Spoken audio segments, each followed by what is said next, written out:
The Premier and Treasurer have headed home disappointed over the stalemate on education funding. New figures show Queensland is in dire need of better qualified maths and science teachers, with the state government looking interstate and overseas. State political reporter George Roberts has the details. As state leaders leave the national capital, some in Canberra seem unaware what's important to the states. Sorry, who are you? I'm the Queensland Treasurer. Oh, right. No, you're welcome. No worries.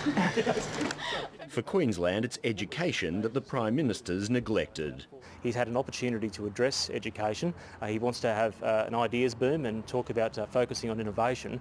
You cannot focus on innovation and having new ideas unless your school system is keeping pace. Queensland schools are struggling with that, if the National Education Union numbers are to be believed. The annual State of Our Schools report shows Queensland with the highest rate of underqualified maths and science teachers, 15% above the national average. The Teachers' Union sticks by the numbers, even though only about 60 principals out of 1,200 schools answered that survey question. It's still a statistically significant number, and the data that's being produced is something that we believe you can rely on. The Education Minister says the numbers don't reflect reality. Our more recent data says that around 85% of teachers teaching maths and science are qualified or experienced teachers in that field. But she concedes the state desperately needs more. Some of the markets we're looking for to recruit teachers from overseas include England, Canada and New Zealand. But any hopes of fresh federal funding may have to wait until next month's budget. Education is extremely important. You can't have innovation and ideas